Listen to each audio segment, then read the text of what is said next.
Olá, meus irmãos, a paz do Senhor Jesus. Eu sou a pastora Renata Caruso, da Igreja Missão Ictus no Brasil, e hoje eu estou aqui mais uma vez com vocês para mais um vídeo da nossa playlist Leitura Cronológica da Bíblia em um Ano. Hoje nós vamos fazer a leitura da introdução do livro de Samuel, tá bom? Primeiro e segundo livro de Samuel, e eu vou fazer hoje a introdução, tá bom? Deste livro, hoje, dia 26 de março, tá bom? Então, vamos lá para a introdução do livro de Samuel. 4 personagens dominam os 2 volumes de Samuel: Ana, Samuel, Saul e Davi. Do ponto de vista cronológico, os relatos se concentram em torno do ano 1000 a.C., o centro entre o chamado de Abraão, o patriarca de Israel, quase 1000 anos antes, cerca de 1800 anos antes de Cristo, e o nascimento de Jesus 1000 anos depois.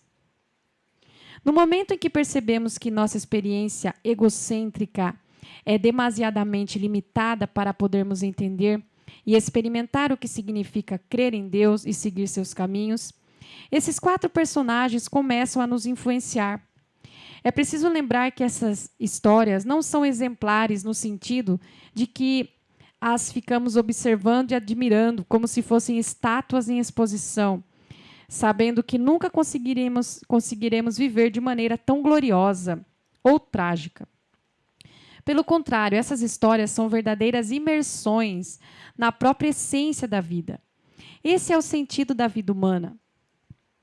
À medida que lemos e oramos no decorrer dessas páginas, conseguimos captar esse sentido. E aos poucos, mas de modo enfático, reconhecemos que o sentido de ser uma mulher ou um homem está diretamente ligado a Deus. Essas 4 histórias não nos ensinam como viver, mas como de fato vivemos, validando assim a realidade da nossa experiência diária, com o ingrediente usado por Deus para cumprir seu propósito de salvação em nós e no mundo. As histórias não alcançam esse objetivo falando a respeito de Deus, pois, surpreendentemente, há pouca referência explícita a ele. Na verdade, há páginas inteiras em que o nome de Deus nem sequer é mencionado. Mas, à medida que a narrativa se desenvolve, percebemos que Deus é a presença controladora e constante que produz tanto o plano quanto a estrutura de cada sentença. Essa junção de histórias entrelaçadas nos desperta a percepção de nós mesmos, a nossa absoluta e irredutível humanidade, que não se reduz a sentimentos, ideias ou circunstâncias pessoais. Se desejamos uma vida além da mera existência biológica, é necessário interagir com Deus. Não há outra alternativa.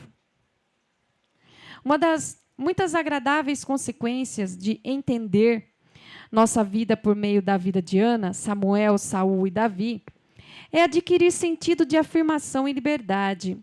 Não precisamos nos enquadrar em esquemas morais, mentais ou religiosos pré-fabricados para sermos admitidos na companhia de Deus.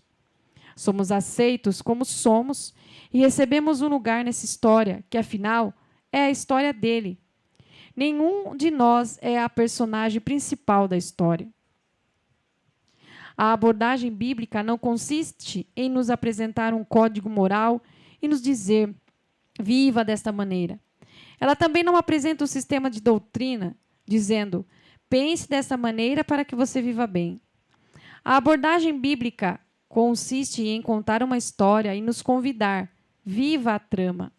É isso que significa ser e amadurecer como ser humano.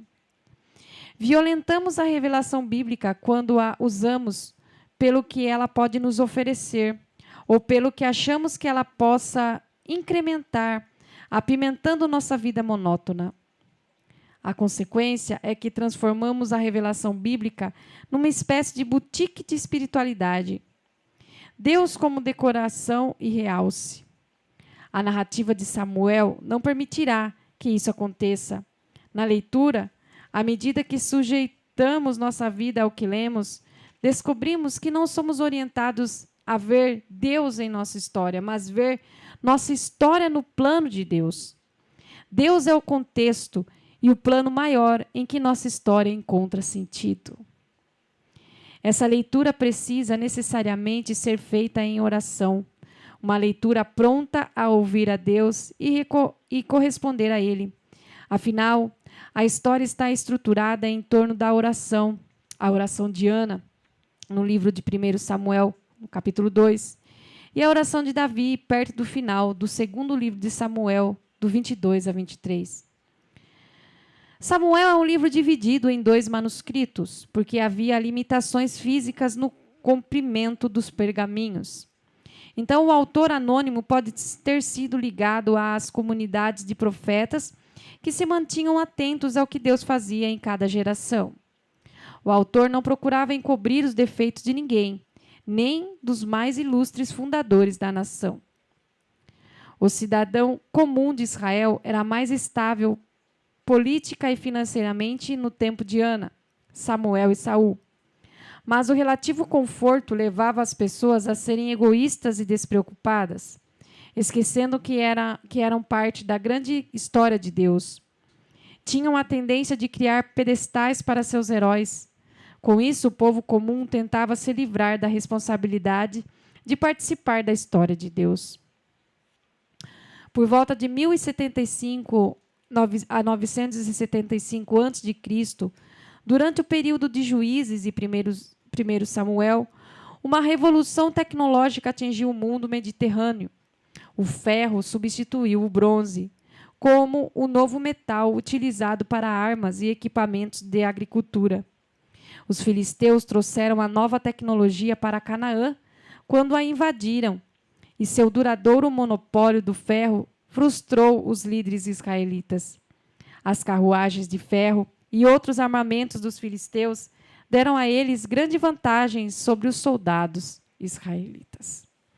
Esse aqui é um pequeno pano de fundo para que possamos entender aqui todo o contexto e toda a leitura que será feita, né, no livro de Samuel. É interessante nós lermos a introdução para que possamos entender aí esse contexto, né, esse pano de fundo, para que possa haver aí um maior entendimento da leitura. E algo muito importante também que eu li, que nós acabamos de ler aqui na introdução,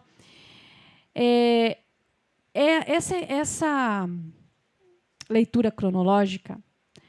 Eu recebi essa direção do Senhor porque é muito importante que nós, os crentes, ou até mesmo aqueles que querem aprender mais, mas que ainda não têm uma afinidade com o Senhor, que ainda não entregaram a vida para o Senhor, mas é importante que nós entendamos a palavra do Senhor, para que possamos entender qual o real propósito da nossa vida, né? Por que nós estamos aqui, o que o Senhor quer de nós, o que devemos fazer. E é importante quando você faz a leitura bíblica, ou você ouve, né, no caso você está ouvindo essa leitura, não sei se você está conseguindo acompanhar na sua Bíblia, provavelmente não, porque essa tradução é diferente da sua, eu acho. Na maioria das vezes mas é importante que você ore e peça a Deus para que te abra aí uma visão espiritual de entendimento, para que você entenda tudo o que está sendo lido, né? No tempo de Moisés foi um tempo assim bem tempo de guerra, né, em que se matavam com espada, tomava posse da terra, era tudo assim na espada mesmo. Hoje nós já não vivemos isso, graças a Deus. As guerras elas são feitas de uma maneira diferente, embora acho que bem pior do que antes. Bom, não sei. Mas, enfim, é interessante e importante que você entenda que você precisa estar em oração, com uma vida, para que você peça ao Senhor essa sabedoria, esse entendimento, essa visão aí aberta das coisas do Senhor, para que você possa crescer com o Senhor. Essa leitura também não é para que você possa saber mais do que os outros a nível teórico das coisas. Eu sei o que está escrito. É para você decorar versículos apenas. É muito importante que você guarde a palavra no coração, porque a Bíblia diz isso. Mas não é apenas para que entremos assim em disputa de quem sabe mais. Não, esse não é o intuito dessa leitura cronológica. O intuito da leitura cronológica é que você se chegue mais perto de Deus. E quando você entende quem é Deus, como que você entende? Como que você tem a fé? Como que você reconhece a Deus? Através da leitura da palavra do Senhor. Você vai entender nas entrelinhas como Deus faz, quem Deus é, como Ele fala. Então, essa é a minha oração, para que você cresça, que possamos ter esse entendimento do Senhor e que possamos ouvir realmente quando Deus falar. Não é apenas uma simples leitura.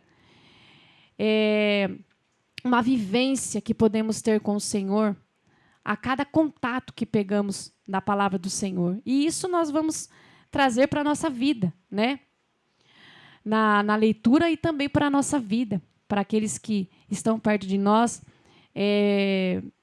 poderem também experimentar Deus, né, através das nossas vidas. Então, que possamos ser canais de bênção, que você aprenda a palavra do Senhor, mas se encha do Senhor e transborde de Deus, e que outras pessoas também possam ser atingidas por esse manifestar da glória de Deus através da sua vida. Amém? Então, em nome de Jesus, que isso seja real na minha vida e na sua vida. Conheça mais a Deus. É tempo de conhecer ao Senhor. É tempo de arrependimento. É tempo de se chegar mais perto de Deus. Porque o Senhor Ele está voltando e Ele quer e deseja nos encontrar preparados. Então, prepare a sua vida, prepare a sua alma, prepare-se para se encontrar com Deus. Seja cheio da presença do Senhor e do Espírito Santo de Deus na sua vida. Amém? Deus abençoe sua vida. Fique conosco nessa leitura até o final. Até o final, se Deus quiser. Amém? A paz do Senhor fica com Deus.